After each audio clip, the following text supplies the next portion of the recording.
doing things differently, addressing the mistakes of the past, rejecting a status quo that didn't work, doing something that really is befitting of the greatest city in the world. And one of the areas that we continue to work on is improving the relationship between police and community, deepening reforms in NYPD. This is work that will continue to go on. We just had an extraordinary process that created a huge reform plan with a lot of big steps forward.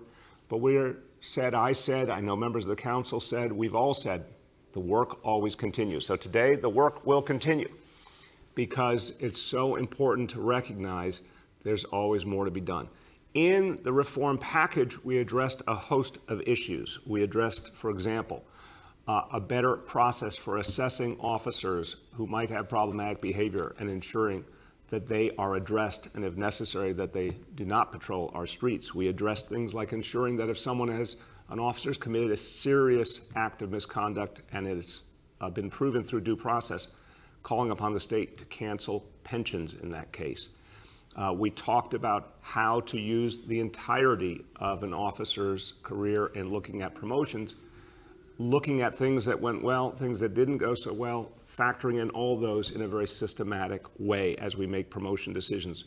We've changed the preference we give to New York City residents as part of the reform package that we did with the council. So now New York City residents will be further favored in the recruitment process to become police officers. And we're addressing so many of the root cause issues, looking at what has historically been called the poverty to prison pipeline and how we can undo that and address the root causes. All of these things we're working on right now as part of that original reform plan. But we want to do more.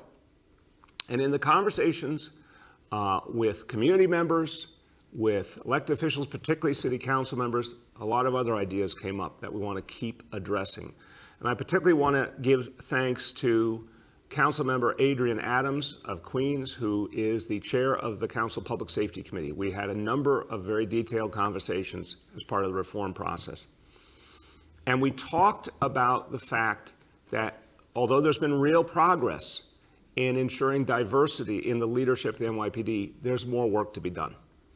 And we talked about the ways that we could make sure that happens systematically, not just on the basis of individual promotions, but on a whole systematic level throughout the NYPD. And we talked in particular about other approaches that have worked in this country. And one of them we borrow from professional football, from the NFL, the Rooney Rule, the idea of ensuring that for every major position that there is a guarantee that people of color will be interviewed and given maximum opportunity. That approach in professional sports has proven to be effective. There's always more to do, but it's really helped. We want to bring that approach here to the NYPD.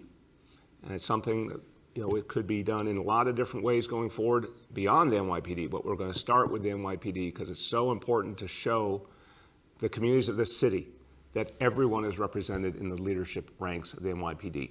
So I want you to hear from some of the council members who've been involved in this reform process. And I want you to know that the work we all did together has led to the decision to issue an executive order that will address the hiring process of the NYPD and ensure that diverse applicants, candidates get opportunity. So this will be a major reform and a systemic reform. And it came out of these conversations with the City Council and particularly with the chair of the Public Safety Committee. My pleasure to introduce Chair Adrian Adams. Good morning.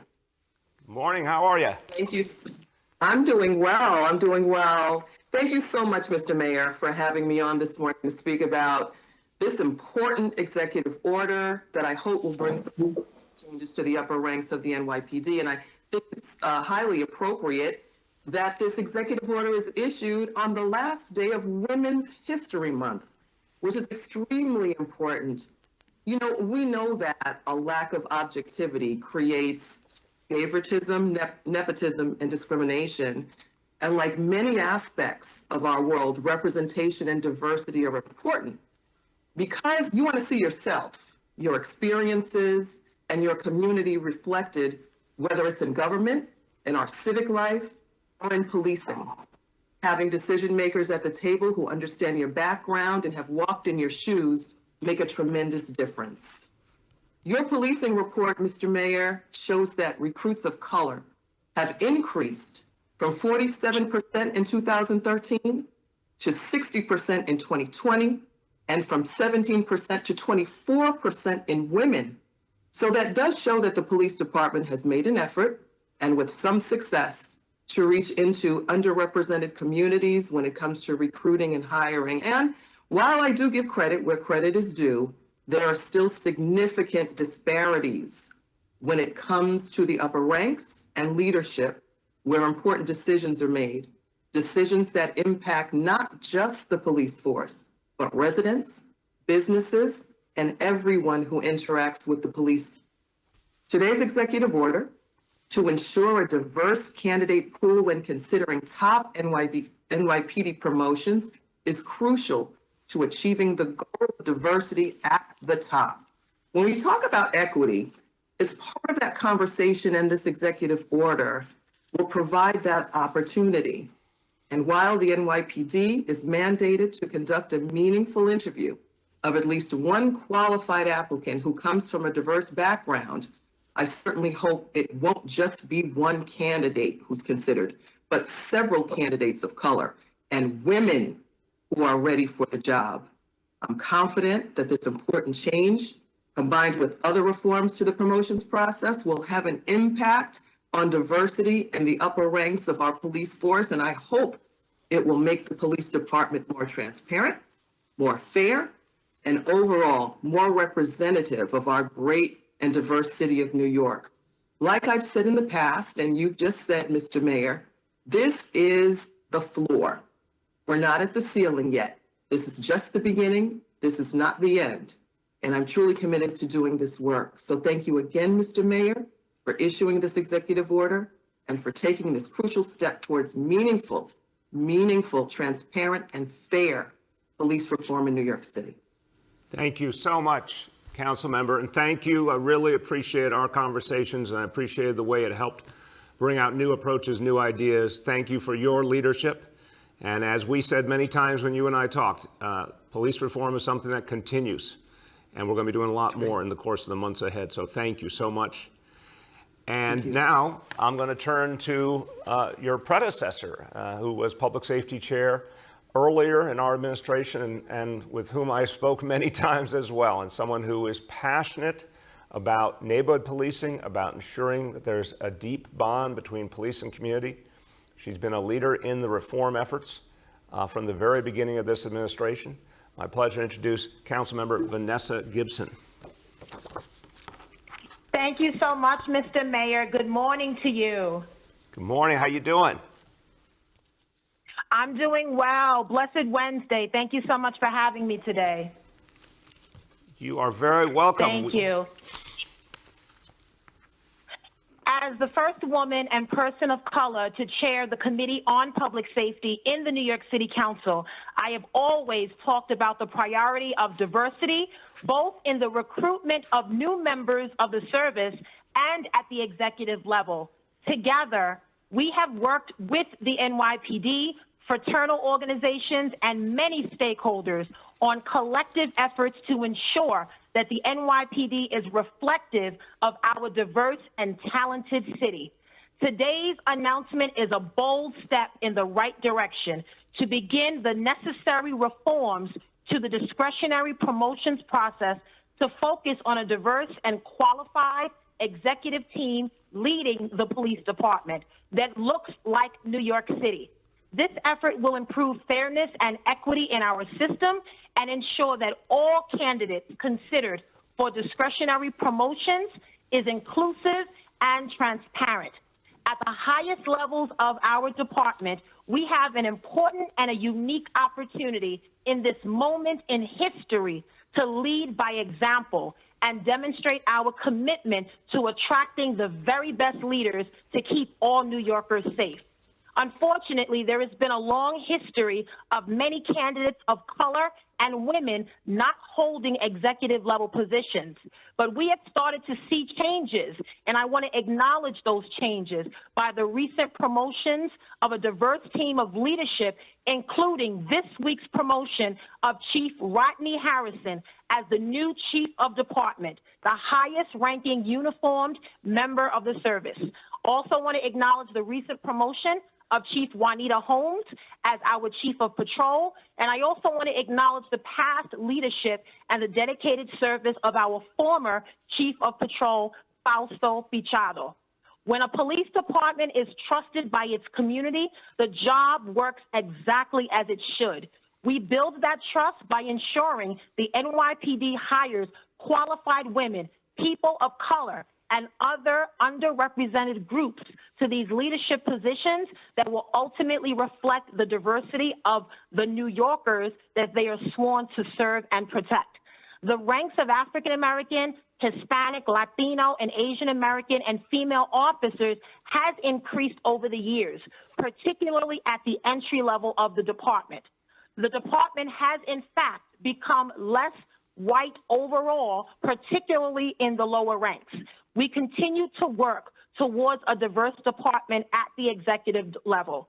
This is a step in the right direction from our administration towards increasing transparency and fairness for NYPD executive promotions.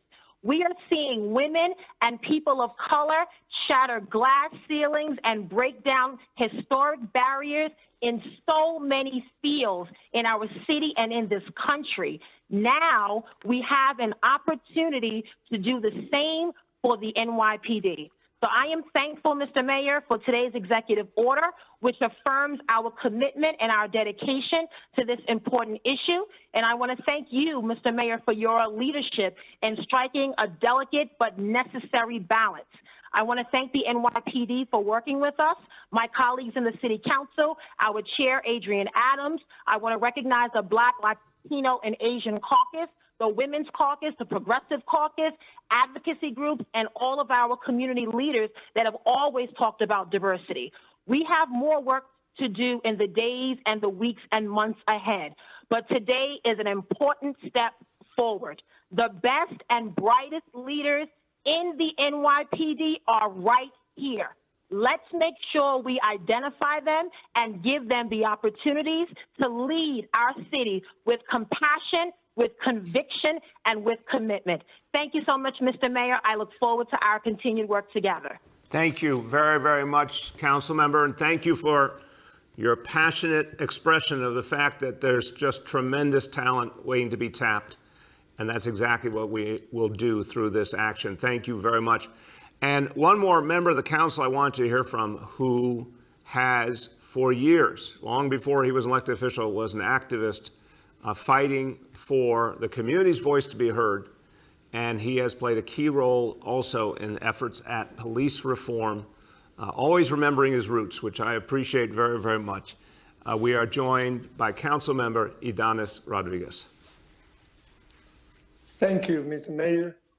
I have said since day one, I said today, as you are at the end of your term, the city of New York has never had a progressive mayor like you. And I know that even at a moment when we cannot accomplish all the goals, I know the history of New York City will always have you as someone that advanced the opportunity for community of colors, working class and middle class to have a better chance to excel. To reduce crimes in New York City, it takes more than your enforcement. The same thing will happen to improve safety and to continue establishing better relationship between the police and the community. It takes a lot of work. As a person of color, I have had my fair number of interaction with the NYPD.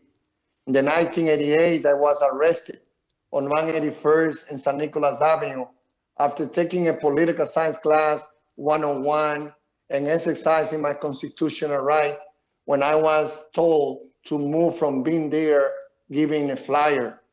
And I said, why should I move? And I was told by the police officer at that time, because I said so. And I told the officer, but I have my rights. And the answer was, you don't have any rights as Dominicans. One thing I can say is that many of the interactions I have had with the police officer who have been very different if they were people of color over the Dominican descent like myself. However, my interaction with the police officers is not only the negative side. I have a brother of mine who was a police officer. I have many friends. I've been working close with the inspector and the commissioner too. I congratulate Mayor de Blasio because I know since day one, when you took office, you inherit an office that lacked diversity in many city agencies and especially within the NYPD. I want to get one thing clear. Today's executive order should not be seen as taking away from qualified people who are Irish, Italian, Jewish, or white. I believe that what we are doing today is balancing the playing field for people of color so that they may have the same opportunity to be promoted to high brass positions. We need a police department that reflects the diversity of its people, all 8.7 million of them. We are a city comprised of 32% white, 27% of American, 29% Latino, 14% Asian. Our offices must also be a reflection of New Yorkers living in New York City. This initiative by itself will not be the final solution. This is an initiative that together with many others that also you have taken on will bring the changes necessary to improve our police department, to improve the relationship between the police and the community, and to improve the public safety in our street. I also hope that by working with you, Mr. Mayor, we can bring additional diversity to many other city agencies. The protests we saw during the summer highlighted the need and urgency for police reform and an increase in police diversity. The council has been working close with you to pass significant police reforms. Today's executive order takes us one step further. We still have much more to do. I look forward to continue working alongside you, Mayor de Blasio, Speaker Johnson, Brooklyn Board President Eric Adams, and my colleague and advocate to ensure we make New York City the city that has the largest first city in the country. Gracias al alcalde por su liderazgo, por la oportunidad que nos da hoy en esta orden ejecutiva, donde se crean mejores condiciones para que el Departamento de la Policía le dé más oportunidades a oficiales de colores a ser promovidos y tener mayores oportunidades de tener liderazgo en el departamento y que lo mismo siga ocurriendo en todas las agencias de la ciudad. Thank you, Mr. Mayor. Thank you so much, Council Member. Thank you also for telling the story of what you experienced years ago when you were leading those students in protest, and the notion that anyone would be told they don't have rights because of who they are, where they come from, is anathema to everything we believe in New York City. So I think it was a powerful vignette to remind us it is so important to the communities of this city to see members of their own communities represented in leadership. And one of the things we heard throughout the reform process, the very, very intensive series of public hearings and meetings, stakeholder meetings, almost 100 different gatherings during the reform process, was the consistent request that we see more and more diversity in the NYPD and more diversity in the NYPD leadership. So thank you for being a part of that. And this is what we're going to do today with this executive order: ensure systemically that we take a major step towards diversity in promotions for senior leaders of the NYPD. And let's sign the executive order.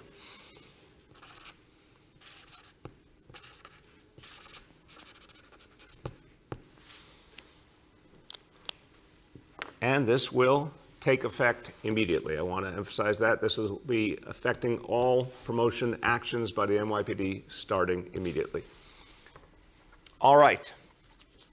With that, we're going to go to what we talk about every single day, our indicators and our fight against the coronavirus. So first, number one, daily number of people admitted to New York City hospitals for suspected COVID-19. Today's report, 237 patients, confirmed positivity level 61.48%, hospitalization rate 3.83 per 100,000. Number 2, new reported cases on a 7-day average. Today's report, 3,461 cases. And number 3, percentage of people testing positive citywide for COVID-19. Today's report on a 7-day rolling average, 5.93%. Now I want to say a few words in Spanish, and I'm going to go back to the police reform we just discussed.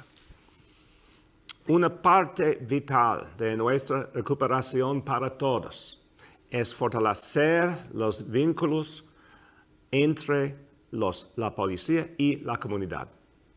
Hoy firmé una nueva reforma para hacer más diverso el Departamento de Policía.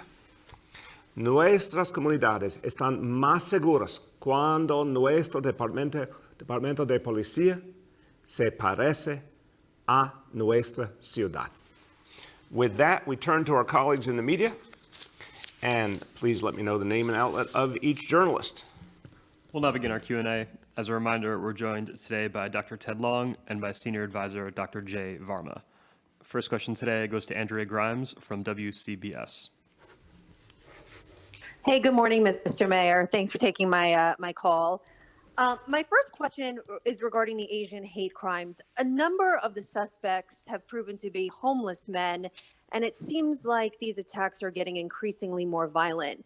The NYPD was taken out of the homeless outreach business. Who is in charge of monitoring the homeless population, helping them, and getting help for them, and specifically the people who are more violent? Andrea, look, thank you for the question. We, in every way as a city, have to work together to stop these attacks. We are seeing them, different people, different places, they're all unacceptable. And again, the crucial need is for, in every case, whether someone regards it as a small act or a major act, to report it. Go to nyc.gov/stop Asian hate, report anything you see so the NYPD can act. Andrea, to your question, I want to first affirm the lead agency for everything regarding homeless individuals is Department of Homeless Services. But Department of Homeless Services works closely with the Health Department, with health and hospitals, certainly with NYPD as well. NYPD still, of course, has a role to play. But the lead agency is Department of Homeless Services. We are going to have all the agencies work together to address these issues. And that means everything from deploying street outreach workers or mental health professionals, or in other cases, of course, how we move NYPD officers around, precision policing. Not only officers you see in uniform, but also undercover officers, decoy officers. This is a tactic the NYPD is using now to try and find these perpetrators. This is crucial to the equation.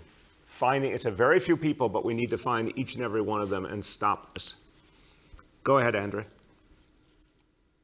Thank you. And my second question is regarding taxes. The combination of new federal taxes proposed by the president and the proposed $7 billion in New York state taxes would make New York the highest tax state in the nation.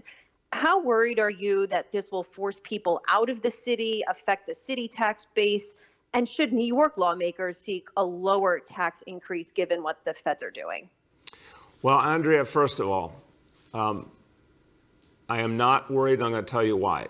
Since the 1960s, the amount that the wealthy pay in taxes has just steadily gone down, and that was amplified by the huge giveaway to the wealthy and corporations that Donald Trump engineered in 2018.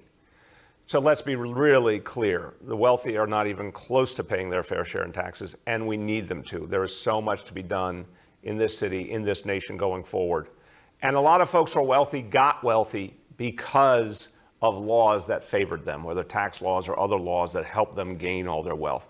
So no, we have a lot to fix here. President Biden is absolutely trying to move us in the right direction. I commend him.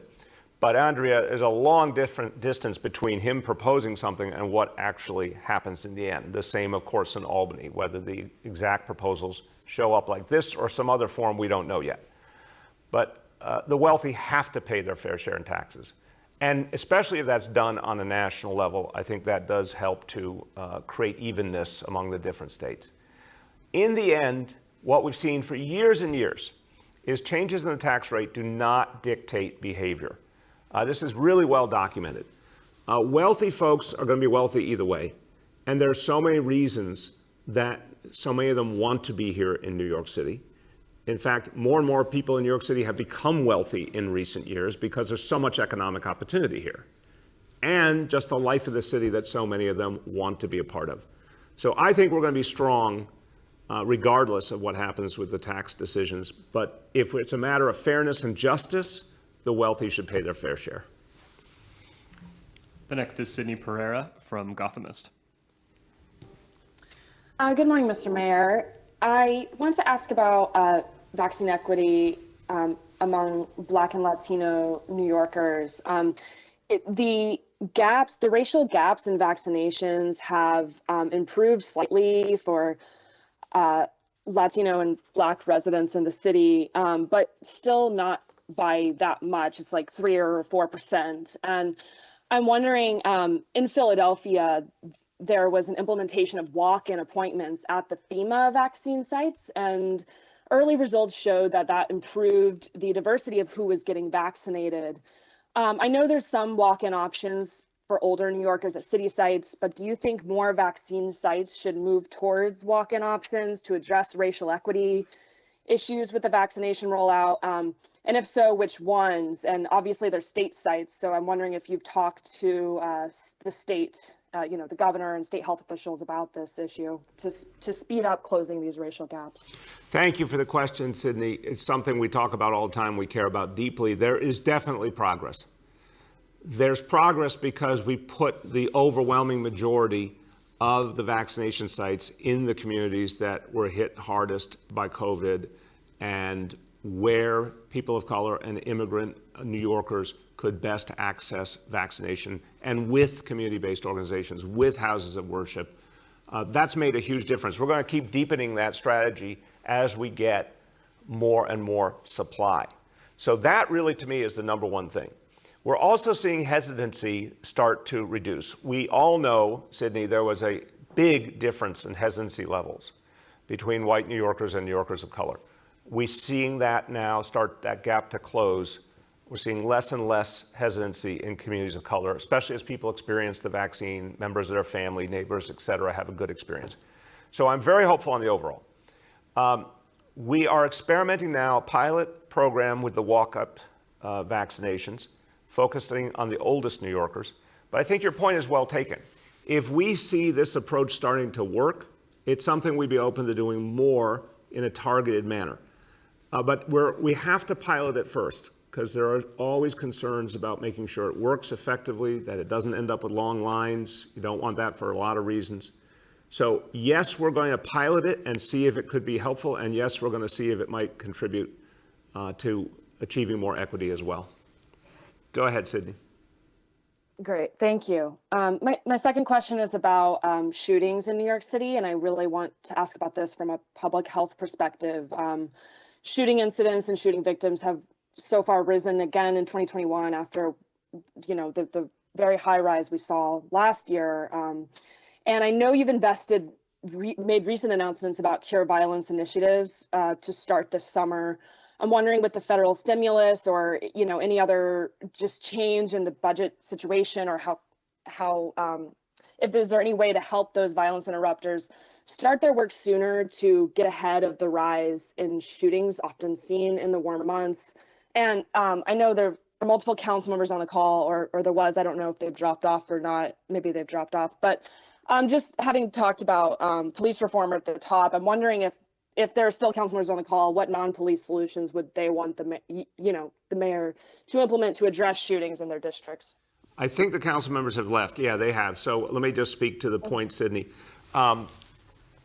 We want to maximize the work of the Cure Violence movement and the crisis management system.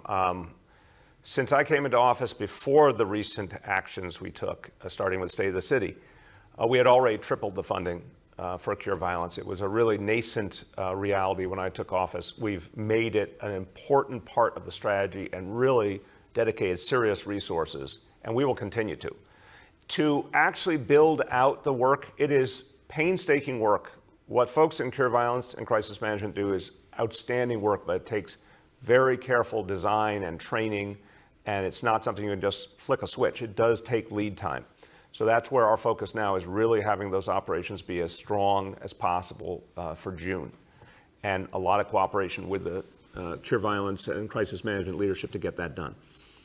But I agree with I think your question's raising the point, are we looking at any and all community-based solutions to violence and everything that we can do, particularly ahead of the summer? The answer is yes.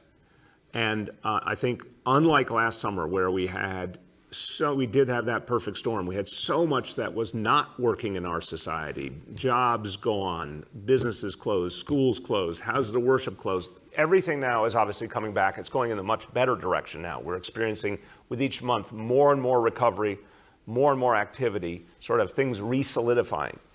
I think that's going to make all the difference. But we are going to invest heavily in young people this summer. This is something the council has really focused on as well. We're bringing back summer youth employment, the full strength where it was before. We're going to be looking for every opportunity to maximize the other kinds of investments that also help us achieve safety. The next is Katie from the Wall Street Journal.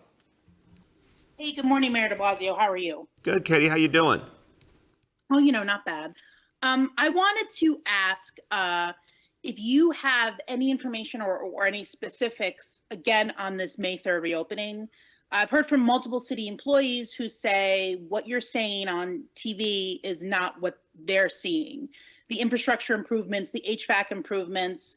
Do you have a cost estimate? I know that we had that when schools were kind of retrofitted to allow for schools, but do you know how much the city has spent so far on these infrastructure improvements to allow for cleaning and particularly airflow in once employees return?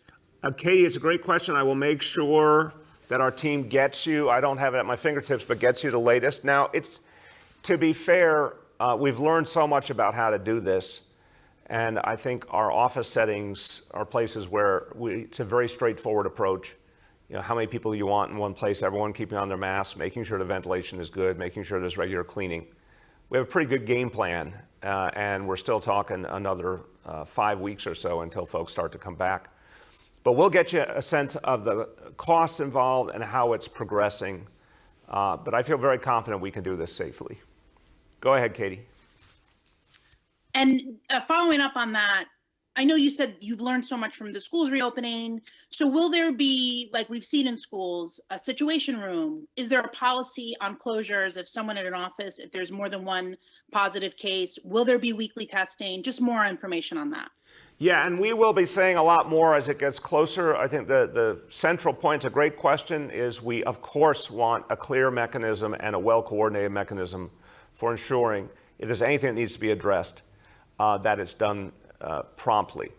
The Situation Room was created for a very different reality with 1,600 schools and very, very challenging logistics. Again, our city office buildings, that's a much more finite universe.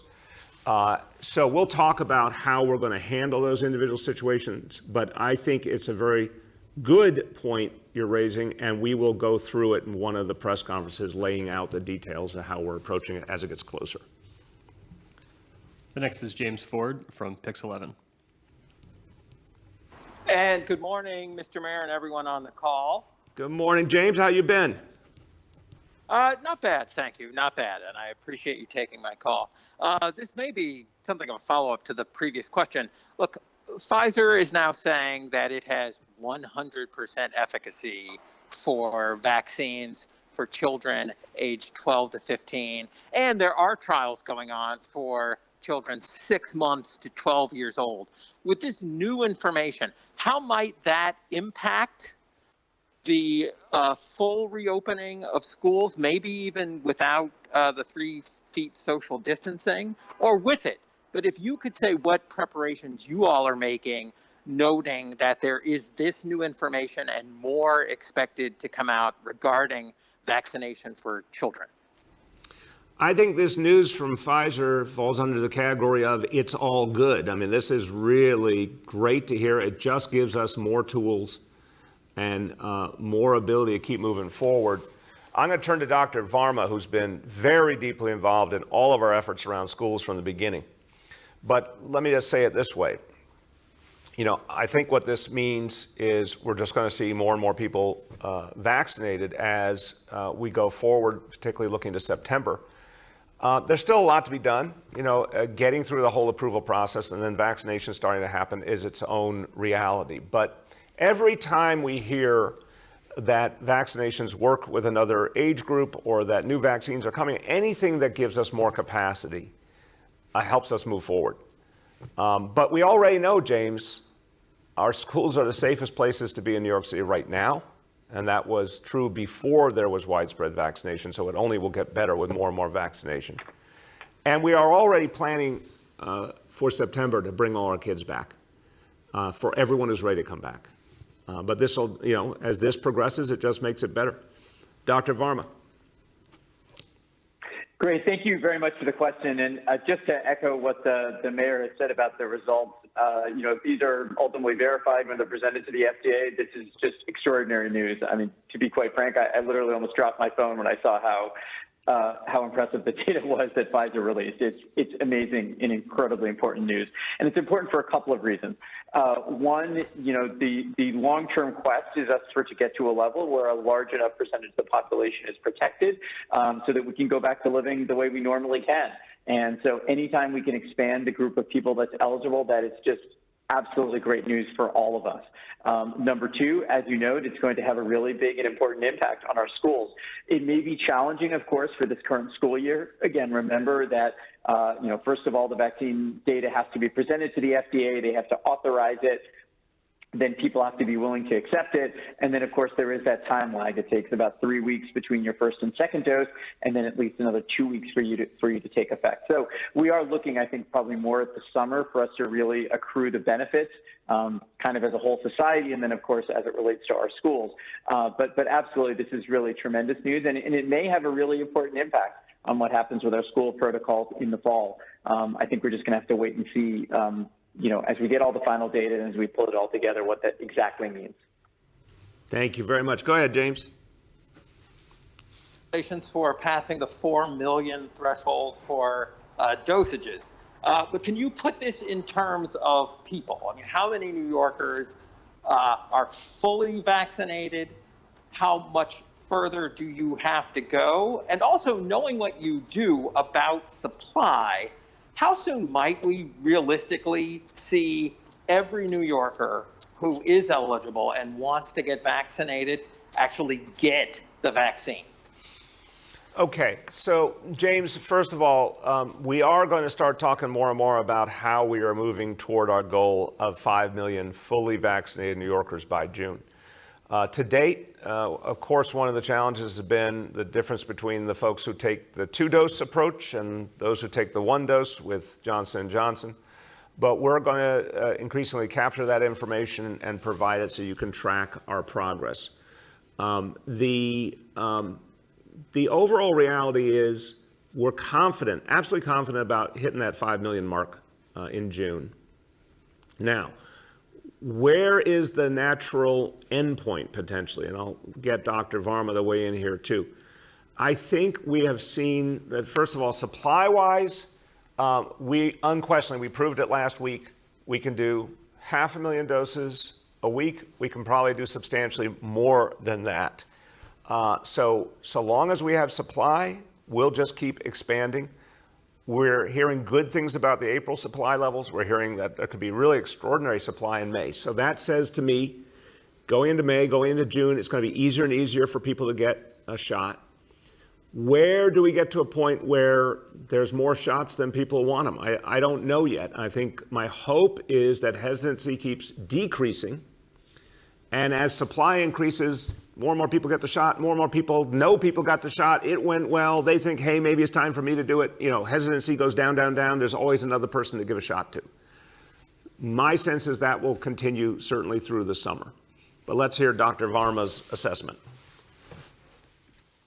Yeah, I concur exactly with the mayor. I mean, I think what we know from vaccine programs that go back many decades here in the United States and the experience overseas is that, getting good acceptance of a vaccine is not an immediate process. Obviously we've all been through this incredibly traumatic time that none of us have ever experienced in our life. So we are seeing really good uptake right now because everybody understands this is the way to protect yourself. This is the way for us to all get back out of this. But we also know that people have appropriate questions. They are skeptical for any of a number of reasons. And we know this with all vaccines, that it does take time to get to that point. So I think as the mayor has noted, 5 million, I think is a very good, acceptable target for us to think about a time when enough of the population is protected, that our health system is safe, that the number of people who are at risk of dying has declined dramatically, and we will start to see lower levels of disease. So I think that's a really good sort of intermediate endpoint. And then the longer term endpoint is to work on hesitancy over time. And it's going to take all of us to do that. We have to be vaccine ambassadors ourselves because there's going to be friends and family members that have questions. And we need to show them, well, we got vaccinated. This is why. What are your concerns? And us try to address them on an individual basis and continue to do that at a population level. Thank you very much. Go ahead. The next is Odalis Molina from Telemundo. Oh, hello. I'm sorry. Odalis, can you hear us? Hi, Mayor. How you doing? Yes. Oh, I'm surprised. How are you doing? Thank you so much for. I'm doing great, Mayor. I'm doing great. I have a question for you, and this is regarding the vaccine. About the vaccination, how will the program or protocol will work for those 16 years and older who get vaccinated starting in April? Could you go over that? Yes, absolutely. I'll turn to Dr. Varma and Dr. Long. So you're right. Next week, in fact, folks 16 and up will qualify. And, I think even though it's going to be a new group of people, it doesn't change the basics of the process. So Dr. Varma, Dr. Long, you want to speak to that? Sure. I appreciate the question. It's really important for everybody to know and feel comfortable with how to make appointments. So the same way that today, if you are eligible, you can go to our website or to call our number, Vax4 NYC. Those opportunities will be made available the same way for people 16 and above when they're eligible for the vaccine next week. One thing I'll note is that the Pfizer vaccine is the one that is available for people 16 and above. So when you call or go on our website, it's clearly demarcated which sites have that vaccine in case you're 16 or 17 years old, so you can know which site you should be going to. Thank you very much. Go ahead, Odalis. Yes, there are talks about the fourth wave due to the increase of the new numbers of COVID cases in the nation, plus the different variants reported. What is the plan for New York City looking ahead? Can you talk a little bit about that or share more information? Yeah, Odalis, look, I'll start and I'll turn to Dr. Varma. We take the situation very seriously. And again, what we decided long ago is the only way to make decisions is by being led by the data and the science. We are watching these numbers every day, every hour to discern what kind of moves we need to make. Overall, look, thank God we have seen the situation in the hospitals improve markedly. We've seen fewer deaths, but we're still really concerned about the number of cases. We're still really concerned about the impact of the variants. So we adjust constantly. Where I would keep saying there is a concern is some of the decisions that the state is making. I think some of them are premature. Certainly the fitness classes was an example of that. I'm concerned the decision that they made about indoor athletics for colleges. Again, we think athletics should be focused on outdoor activities for the foreseeable future while we see how the variants play out. So I think there's some decisions that are taking us a little too quickly into areas that it's just premature. That would be my concern. But I think if we stay careful and cautious, we can navigate this because the pace of vaccination is so intense. That's the good news. And we think it's going to jump up a lot in April as more supply comes. Dr. Varma, you want to add? Yeah, thank you very much. To echo what the mayor has said, we are still in, coming down off this second wave of ours. And unfortunately, we are not seeing the declines that we really want to see. So we remain very concerned. I think our healthcare system has proven to be incredibly resilient. But what our real concern is people getting sick and people dying. And we need to do everything we possibly can to prevent that. Vaccines are the most powerful tool to achieve that, but they take time. It takes time to receive the vaccines. It takes time for your body's immune system to be fully protected. So in that interim period, we have to double down on all of the measures that we've been taking for this past year. The reason it's called pandemic fatigue is because it is hard. It's hard for all of us emotionally, physically to sustain this, but we need people to keep wearing masks, getting tested, maintaining distance, washing their hands, and staying away from others if they happen to have symptoms. There is a very real possibility that, we can be completely out of this, within another 6 to 8 weeks of very aggressive vaccination. But we do run a risk of having a resurgence if we relax some of those measures of safety that we know work so well. Thank you very much. Go ahead. The next is Shant from the Daily News. Morning, Mr. Mayor. Hey, how you doing? I'm good, thanks. How about yourself? Good. So your executive order today reminded me that when you made Dermot Shea police commissioner, you came under some criticism for missing a potential opportunity to make a person of color the city's top cop. I think Councilmember Rodriguez, who was on the call just now, gave an impromptu press conference to that effect. So just looking back at the year that's passed since then and your executive order today, do you have any regrets about making Dermot Shea the top cop instead of a person of color? No, Sean, look, we're talking about something much bigger than just who is the commissioner. We're talking about putting together a leadership team and continually evolving. So, look, I think what we've seen has been an incredibly tough period. I give Commissioner Shea a lot of credit for helping this city through this period and also building up a leadership team. The folks who are in leadership now, Chief Harrison, Chief Holmes, but so many others who represent this whole city. And he's been doing that systematically right down to the precinct level. And I think it's something that should be looked at to recognize how much he has focused on diversifying leadership within. So no, I think this has been the right approach. Just keep continually building it. And I think it needs to be systemic, which is why we have the executive order. Go ahead, Sean. Yeah, so thanks for that. I also wanted to go back to some of your comments yesterday, encouraging New Yorkers to intervene if they see a hate crime unfolding. And if you could bear with me, because I have a kind of analogy in mind, basically trying to get at what example are police officers themselves setting here. And it's a slightly different scenario, but when it comes to mask enforcement, my understanding is that's something police officers have basically stopped doing. There'll be times, anecdotally, one is on the subway, you'll see someone not wearing a mask. Police officers will see the same thing, and they tend not to say anything about that. So given that that's the case in that seemingly relatively low-risk scenario, what kind of example are police officers themselves setting for New Yorkers who you're asking to intervene in potentially very dangerous scenarios? I respect the question, but I don't see the analogy. What we are doing with masks, overwhelmingly, there have been times when, of course, there has been enforcement necessary, but overwhelmingly, what the approach is a positive approach. It is an educational approach. It is reminding people, it's giving people free masks. A lot of that's been done by civilians. Some of that has been done by police officers.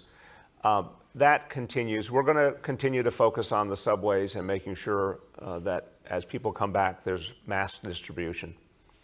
But I think when you see, I really was reacting, Sean, to that horrendous video that we all saw yesterday. I understand as someone, here's an older woman being kicked on the ground.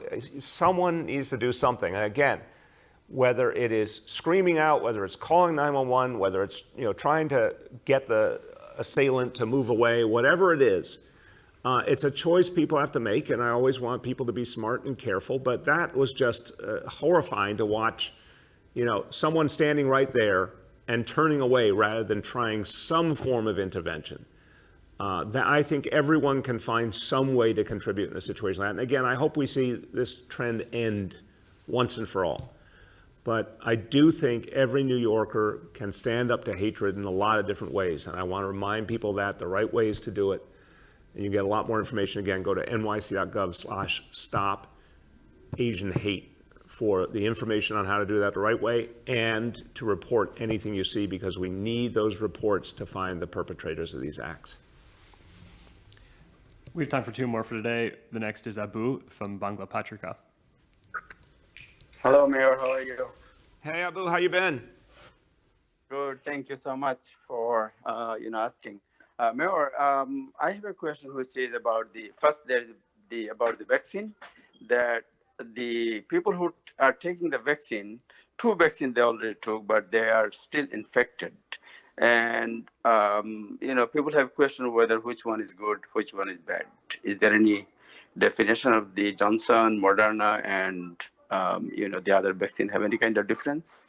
I'll turn to Dr. Varma with this statement, Abu. I don't think there is such thing as a perfect scenario here. The notion of the vaccines is to greatly reduce the risk of being infected, and particularly the risk of the worst outcomes. That's where the vaccines have been outstanding and consistent. But they are not perfect. And I think that needs to be understood. And from what I've seen, they all perform the most important function, which is guarding against serious medical issues and particularly protecting people against death. So Dr. Varma, take it from there. Yeah, so as the mayor has discussed, there are basically 2 main ways that we consider a vaccine to be effective. Number 1, does it protect you from getting severely ill, being hospitalized and dying?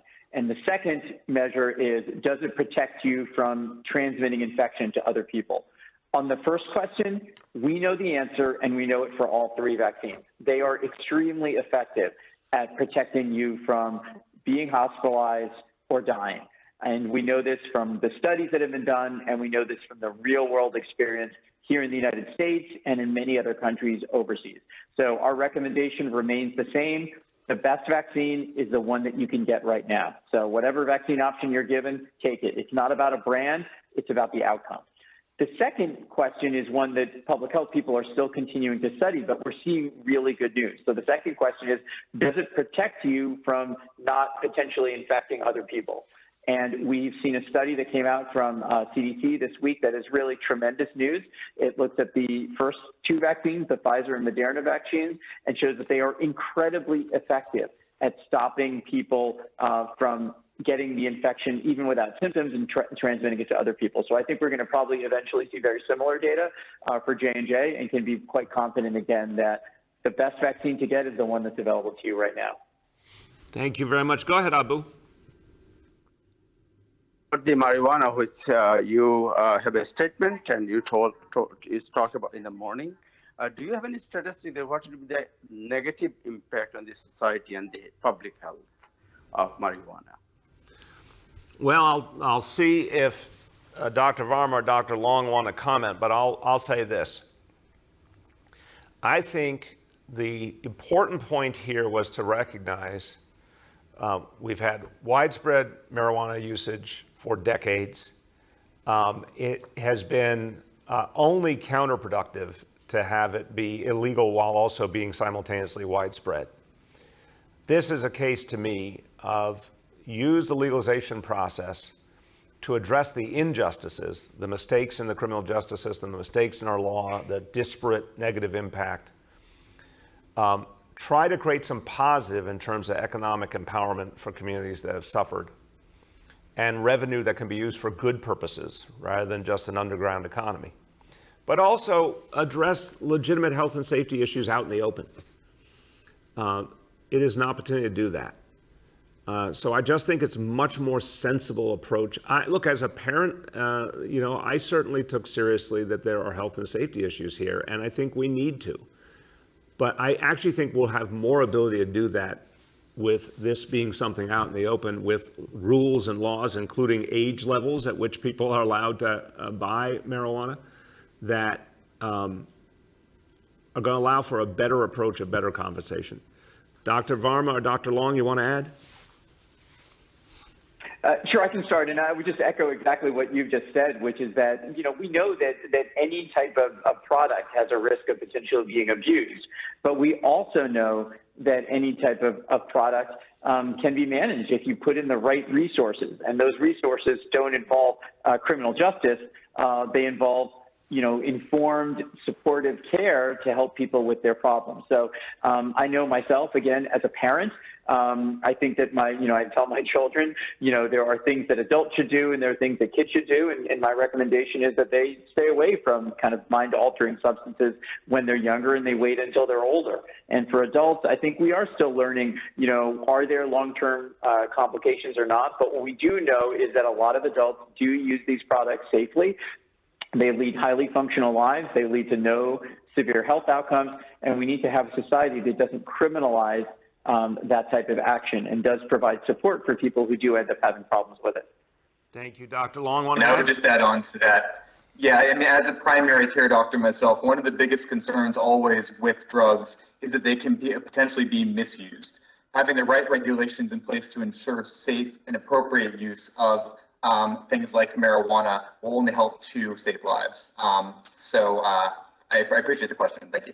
Thank you. Go ahead. Last question for today is Yehudit from Borough Park 24 News. Good morning, Mr. Mayor. How are you? I am doing very well, Yehudit. I hope you are having a Zizin Pesach. Oh, I am. Thank you so much for the beautiful wishes. And everyone in our house started to say that because of you. Thank you. Thank you.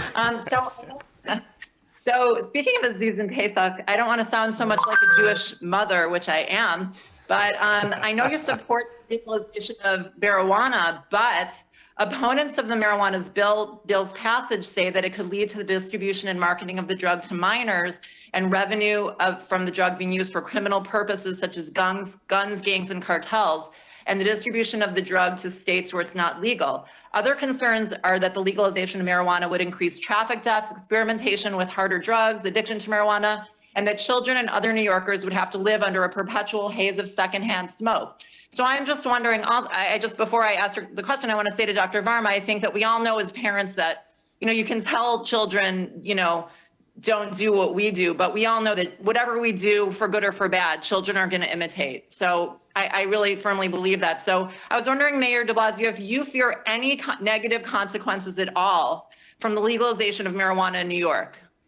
It's a great question, Yehudit, and you always ask very earnest questions, and I appreciate it. And I'm a parent, you're a parent, Dr. Varma's a parent. We're all working through these issues all the time. I think I used the analogy the other day to another really problematic part of our history when I said, don't ask, don't tell.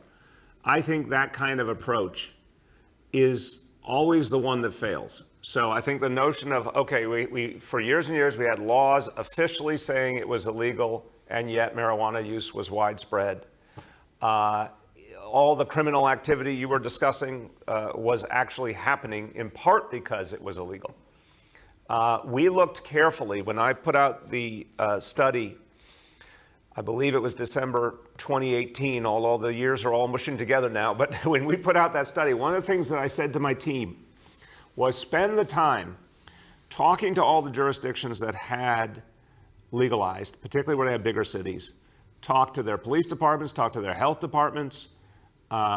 We got our public safety team, our health team involved. We all processed what we saw. And what we saw was there was not an increase in criminal activity. We're talking about places in California, Seattle, Denver, major cities.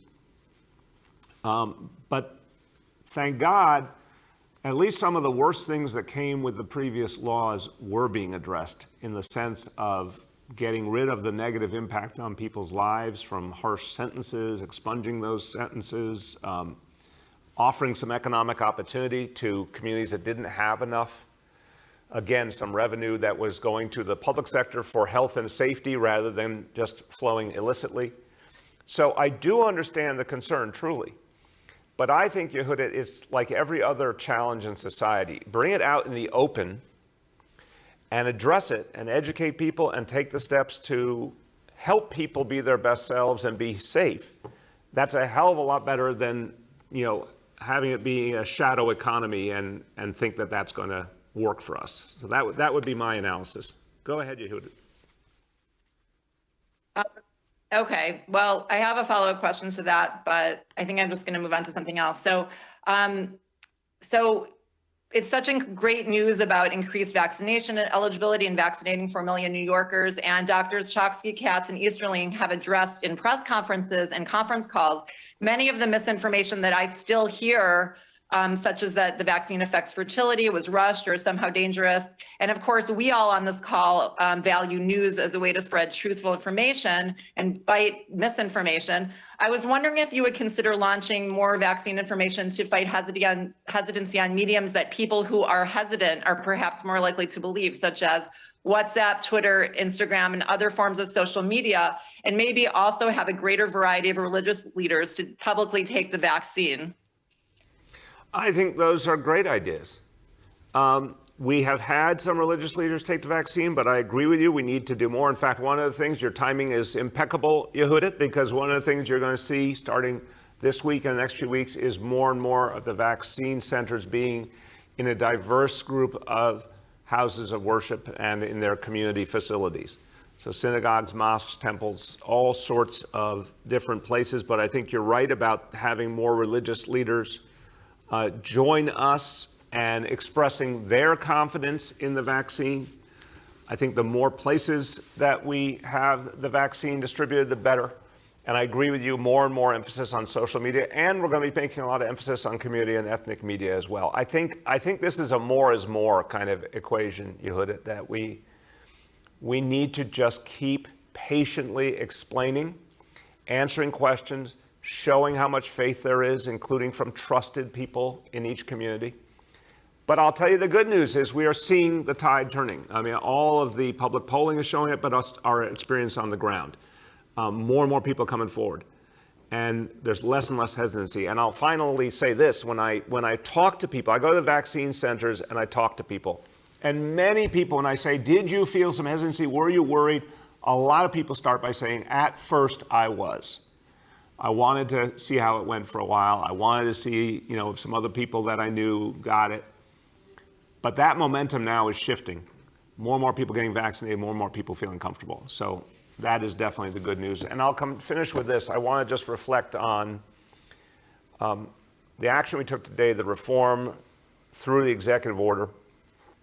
Again, this work of bringing police and community together, this is work that we will be doing for years and years. It's something we always need to keep perfecting. There's lots more reform to be done, but the good news is we are doing it. We are doing it as a city together. And when I think about today's executive order, I think about an NYPD that just gets better and better in the future, more and more diverse. And I'm thinking particularly about the precinct commanders, because they play such a crucial role. We now are involving communities in the selection of their precinct commanders. That's been a reform that has been very, very powerfully received. Folks see that as the beginning of a bigger change. These decisions being made more together. Now with this executive order, it's going to help us ensure that those who lead precincts who play such a crucial role in keeping communities safe, that more and more will reflect those communities. And that's going to give people more faith. Folks deserve to see the opportunity for members of their own community to have a chance to lead. And the more that happens, the more respect and faith people have, the more they feel respected. So, look, to me, over these last 7 years, I've seen so much change. And I know, and I give credit to NYPD, it's an organization capable of tremendous change and improvement, and it keeps doing that work. And today is another big step on that road. And I look forward to the day, and I believe it is coming, where every young person in New York City can see themselves reflected in NYPD, that they can feel that the NYPD is there to protect them, and they can feel a connection that sometimes they haven't in the past, that there's a mutual respect, the sense the officer is there for them, but they also can feel a connection to that officer. That may sound a little utopian, but I believe it is where we can go. And that changes everything on the ground. And that's what we aspire to. Thank you, everybody.